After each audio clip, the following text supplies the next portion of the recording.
Bom dia, estou aqui para o nosso devocional.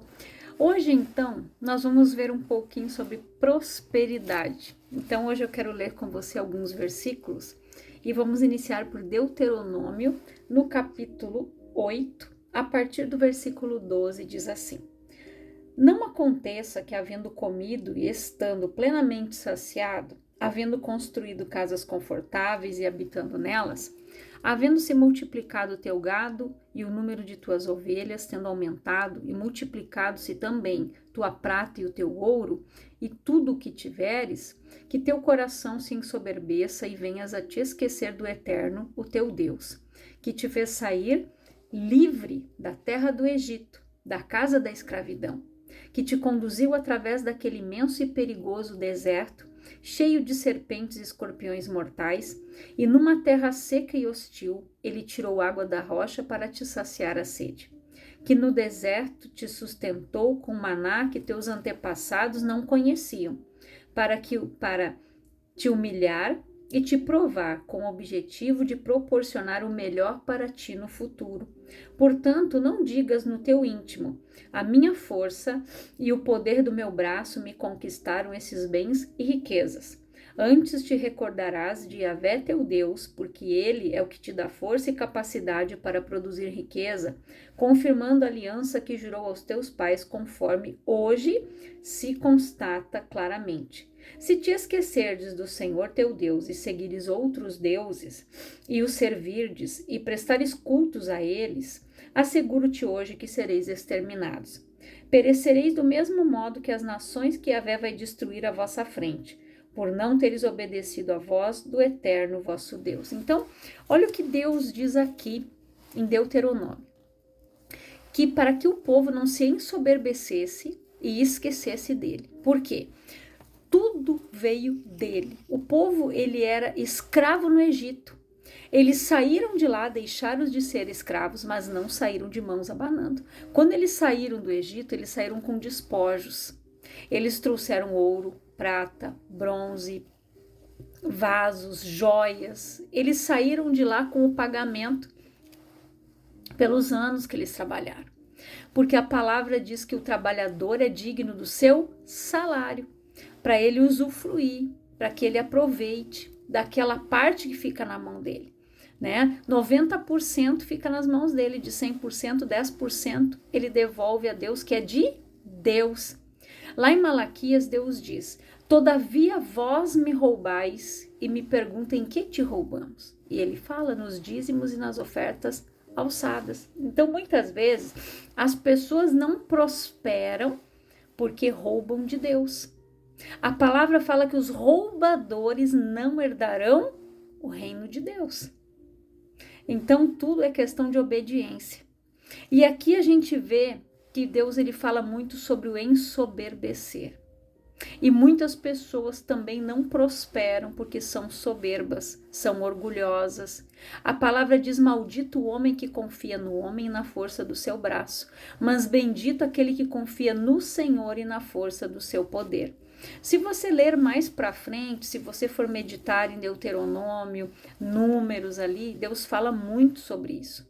Fala sobre a bênção e a maldição, escolhe a bênção e fala os privilégios de quem escolhe a bênção, mas também fala, né, a recompensa de quem vai escolher a maldição. Tudo são questões de escolhas.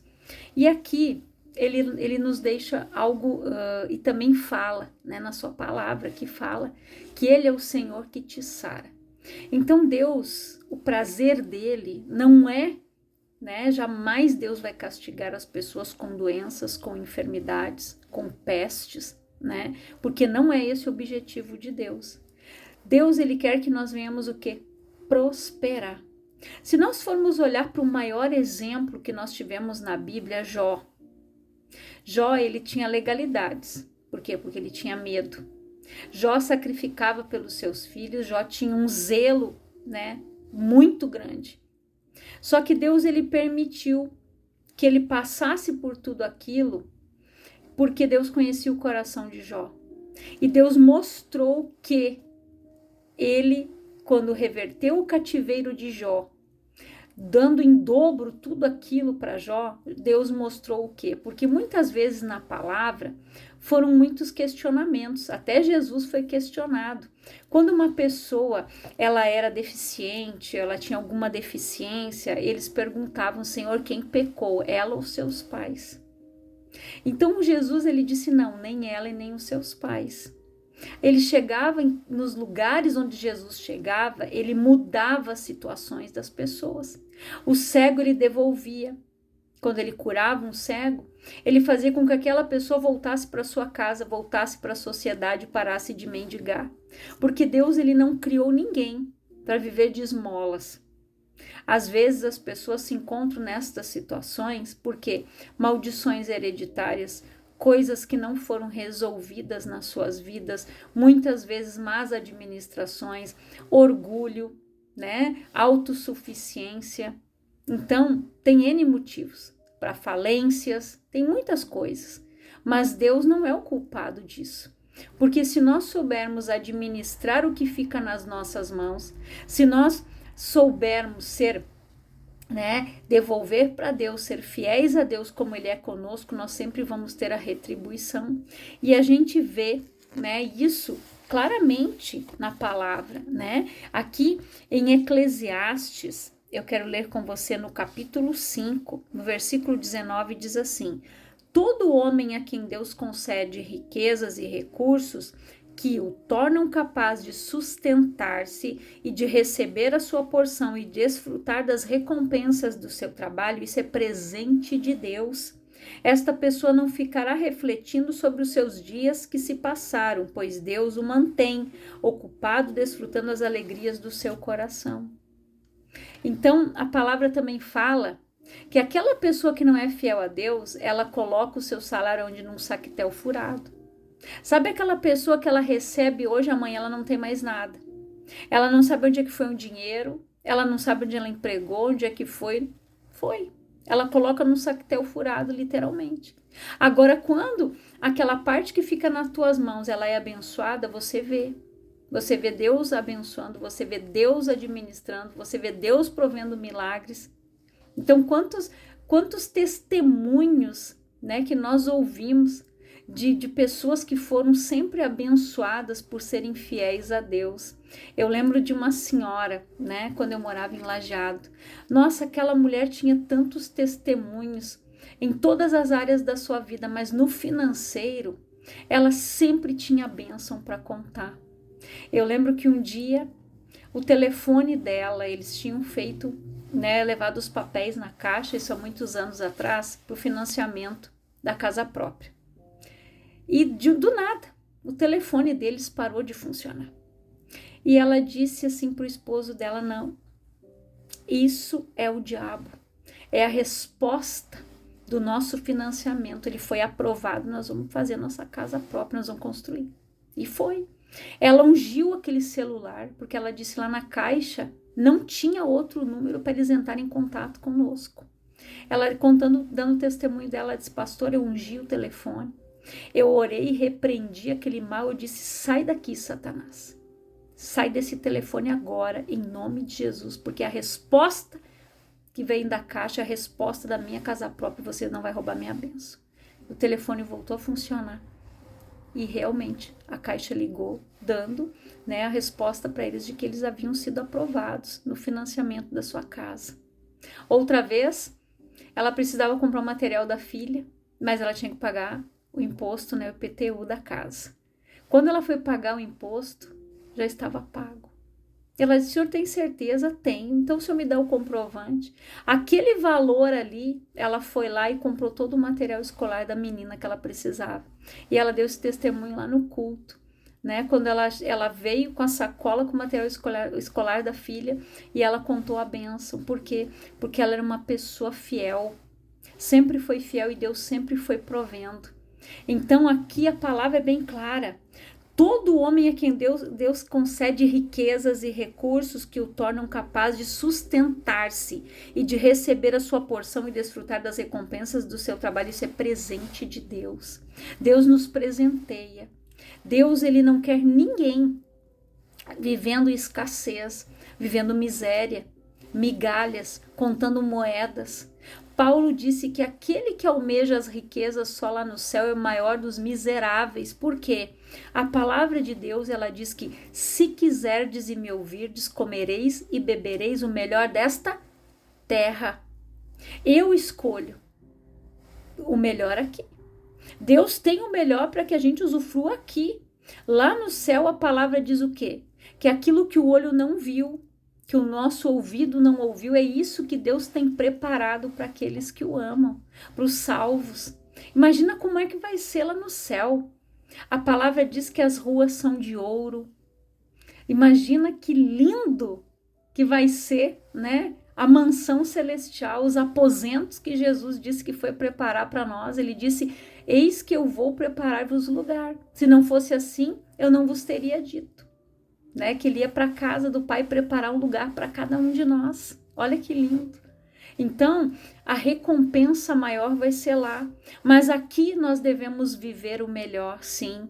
Então, precisamos investigar, porque, como eu já falei no devocional anterior, às vezes são situações com pai e mãe, onde filhos não prosperam, né? Às vezes é uma maldição hereditária, algo que aconteceu aí na família, né? Que as pessoas também têm a sua vida enredada, ela não anda, ela precisa descobrir a causa. A palavra diz que maldição sem causa, ela não se cumpre. E às vezes as pessoas, gente, quando elas adquirem riquezas da forma errada, elas também não prosperam. Eu lembro que um dia a pastora Tânia estava contando um testemunho, que ela foi de viagem para os Estados Unidos. E lá, geralmente, né, quando os pregadores, alguém vai para lá, quando o pessoal faz intercâmbio, sempre eles ficam na casa de alguém os hospeda, né? Para não terem aqueles custos altos com hotéis, enfim. Então ela ficou na casa de um casal.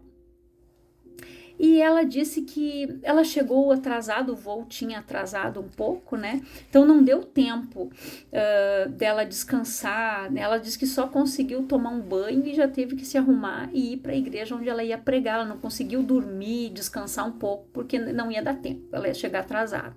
Então, ela disse que quando chegou de lá, ela disse que também não teve muito tempo, né, de conversar com os anfitriões ali, porque tudo foi muito rápido. Então eles chegaram tarde, conversaram um pouquinho, daí ela disse que ela foi se deitar. E ela, ao adormecer, Deus deu um sonho para ela. Ela disse que ela via, né, era como se tivesse um monte assim. E aqui é quando ela subiu no monte e ela olhou para baixo. Ela diz que viu muitos corpos de homens, mulheres, crianças. E aquilo chamou a atenção dela, porque ela diz que Deus fala muito com ela através dos sonhos. Aí, ao amanhecer, ela levantou, elas foram tomar café e a dona da casa disse, ela contou o sonho. E a dona da casa disse: pastora, não foi em vão que Deus trouxe a senhora até aqui. Aí ela contou como que o pai tinha conquistado as terras que eles tinham. Ela contou que o pai, na época, ela ficou sabendo disso quando a mãe adoeceu. O pai, do nada, passou-se os anos, era aquele que ajudava, aquela pessoa boa, né? Mas do nada o pai teve uma doença degenerativa, foi fatal. E a mãe, aconteceu a mesma coisa, a mesma doença que acometeu o pai, acometeu a mãe, tipo Ananias e Safira, né? Que Ananias mentiu, a Safira veio, confirmou e morreu os dois. Pois é, a mulher a mesma coisa. Só que quando a mãe estava no leito de morte, a mãe chamou essa filha, que era mais velha, e disse: eu vou te contar algo, mas faça o que você quiser com o que eu vou te dizer. Aí ela contou como que o pai adquiriu as fazendas que eles tinham na época. Se não me falha a memória, elas eram 4 irmãs, 3 ou 4 irmãs. Então era uma fazenda para cada irmã e a fazenda que os pais moravam. Mas para comprar essas propriedades, o que que o pai fazia? Ele via que alguém tinha uma terra lá não sei aonde, aquela terra não era escriturada, não estava no nome daquela pessoa. Ele contratava pessoas para matar aquela família inteira, colocava alguém ali para se apossar daquela terra, aí ele comprava aquela terra e assim ele ia juntando dinheiro. ele ia vendendo essas pequenas propriedades que ele adquiria dessa forma, derramando sangue inocente. Depois ele comprava uma fazenda. Resumindo, as irmãs dela, ela estava com câncer. Ela disse: pastora, eu estou lutando contra um câncer, eu não consigo pagar a hipoteca desta casa.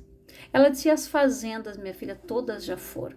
Uma irmã já tinha falecido com câncer, a outra também teve câncer e assim elas estavam. Era uma maldição hereditária devido aos derramamentos de sangue que o pai cometeu lá atrás, sangue inocente. Então elas não ficaram com aquela riqueza, porque isso foi de uma forma ilícita, foi errada, né? Então elas não conseguiram prosperar e com isso ainda acometeu o quê? O câncer, a doença, aquela enfermidade ainda veio para consumir.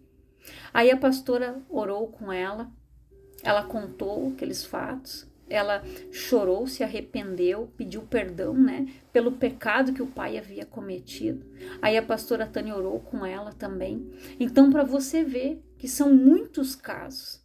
E às vezes, né, a pessoa não tem o conhecimento de que isso está impedindo ela de ser abençoada. Às vezes um trauma, é um bloqueio, algo que aconteceu, né? Mas ela precisa entender que Deus não coloca enfermidade em ninguém. A palavra diz que Ele é o Senhor que nos sara. Jesus, quando morreu na cruz, a palavra diz o quê? O castigo que nos trouxe a paz estava sobre Ele. Pelas suas pisaduras nós somos sarados. Então Deus, gente, Ele não fere ninguém com enfermidades. Ele não fere as pessoas com enfermidade, não é da vontade de Deus, né? Que as pessoas ficam ali enfermas. Jó ficou por um determinado tempo, mas Deus mudou o cativeiro de Jó, mostrando o quê? Porque naquela época, se acontecesse isso com alguém, eles diziam que a pessoa pecou, que aconteceu algo, e não foi o que aconteceu com Jó. Então Deus mostrou, quando ele virou o cativeiro de Jó, Deus mostrou para eles, né, de que ali Jó tinha algumas legalidades. Ele tinha medo, porque quando aconteceu aquilo tudo, o que Jó disse? O que eu temia me sobreveio. Às vezes as coisas vêm sobre as vidas das pessoas porque elas temem. É legalidade, aquelas portas que elas deixam abertas. Então, nós precisamos entender isso, que a prosperidade, ela é um dom de Deus, né? E aqui também fala em Filipenses, no capítulo 4, no versículo 19, diz assim, ó: mas o meu Deus suprirá todas as vossas necessidades em conformidade com as suas gloriosas riquezas em Cristo Jesus. Deus, ele supre todas as nossas necessidades. A palavra diz que ele é o Deus dono do ouro e o dono da prata.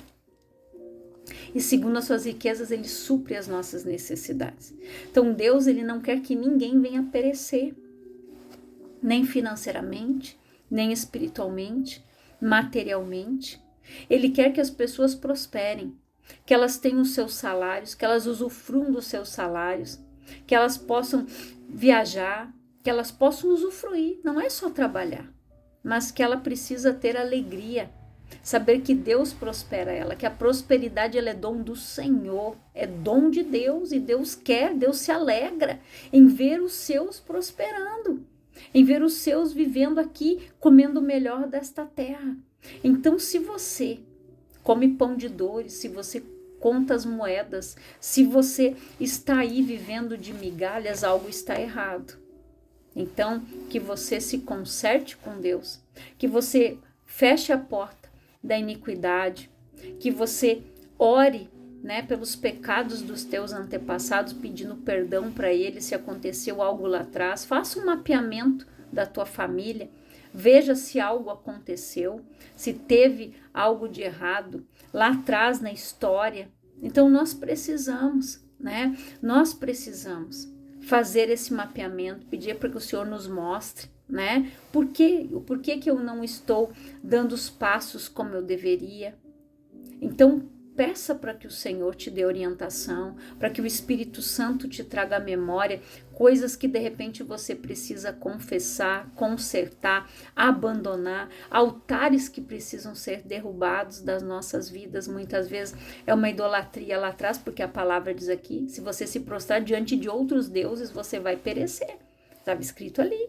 Né? Foi Deus que disse, se vocês me esquecerem e se prostrarem diante de outros deuses, às vezes as pessoas quando prosperam, esquecem de Deus. Elas se prostram diante de quem? De Mamon. Elas deixam a riqueza dominar e abandonam a Deus. Aí sofrem as consequências. Então, nós precisamos compreender isso, que a prosperidade é dom de Deus. Que Deus tem o melhor para nós. Ele quer que você coma e beba o melhor desta terra.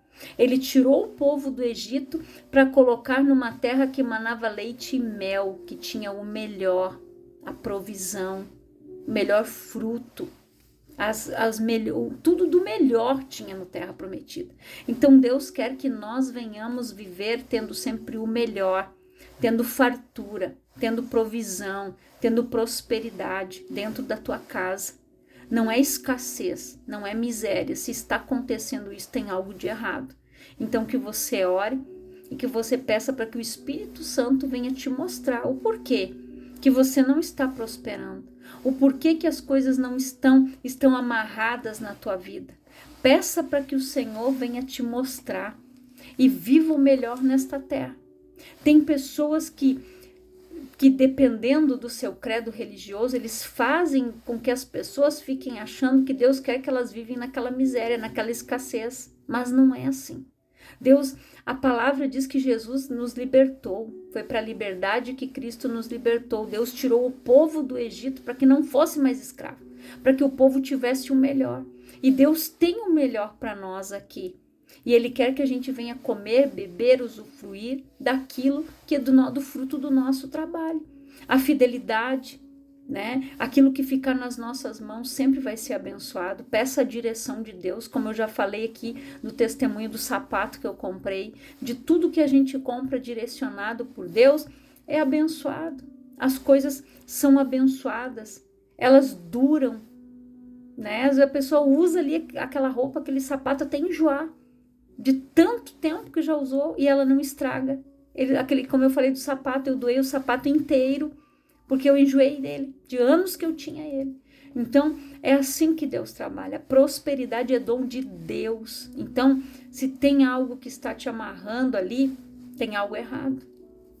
Ore ao Senhor.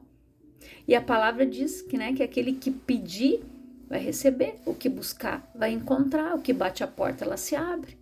Então peça para que Deus venha abrir a porta da prosperidade, para que Deus venha te abençoar, te direcionar num curso que você deve fazer, numa faculdade que você deve fazer. Peça para que o Senhor te dê direção do que você tem que fazer, onde Deus quer te colocar. Às vezes você está esquecendo de pedir isso, o principal, Senhor, o que é para eu fazer? Que curso eu devo fazer? Que direção eu vou tomar? Porque às vezes você quer fazer algo, mas Deus tem outro plano para você. A palavra diz que ele tem pensamentos de paz e um futuro promissor para nós. Então Deus, ele tem o melhor para nós. Então guarde isso no teu coração. Se algum dia você ouviu falar, né, que Deus não castiga ninguém. E Deus quer que nós venhamos prosperar, que nós tenhamos saúde, que nós viemos viver uma vida plena e abençoada aqui. Não é só lá no céu, como Paulo disse. Aquele que almeja as riquezas só lá no céu é o maior dos miseráveis. Então, ele tem que querer o melhor aqui. Ouvir a Deus, se quiserdes, a palavra diz, se quiserdes e me ouvirdes, comereis e bebereis o melhor desta terra. É se eu quiser, comer e beber o melhor, Deus diz, então, ouve a minha palavra, me obedeça, me ouça, obediência. Eu quero orar por você, Pai, em nome de Jesus. Eu oro por todas estas vidas, Senhor, que ouvem esta palavra. Que o Senhor esteja abençoando a vida delas, virando o cativeiro delas, Pai. que elas sejam abençoadas, que elas possam ter aquele emprego abençoado, que elas venham usufruir do seu trabalho, que elas sejam pessoas fiéis, prósperas, que o Senhor esteja abrindo as comportas do céu e derramando bênção sem medidas, aquela bênção que enriquece e não acrescenta dor, Pai, segundo a tua palavra, que o Senhor venha suprir com todas as necessidades, Pai, desta pessoa, enviando socorro, mandando a provisão, abrindo aquela porta de emprego que ela tanto deseja, Pai, que o Senhor venha prover na vida destas pessoas, Pai, a minha oração, e que elas sejam fiéis, porque elas vão provar da fidelidade do Senhor, em nome de Jesus. Que Deus te abençoe, no nome de Jesus, e que Ele repreenda através da tua fidelidade o devorador, o migrador, o cortador e o destruidor da tua vida. Que Ele venha restituir os anos que foram consumidos pelo gafanhoto. Que o Senhor venha entrar com a provisão na tua vida, a restituição, o milagre, a bênção, a porta aberta. Eu declaro sobre a tua vida, em nome de Jesus. Que Deus te abençoe poderosamente, no nome de Jesus.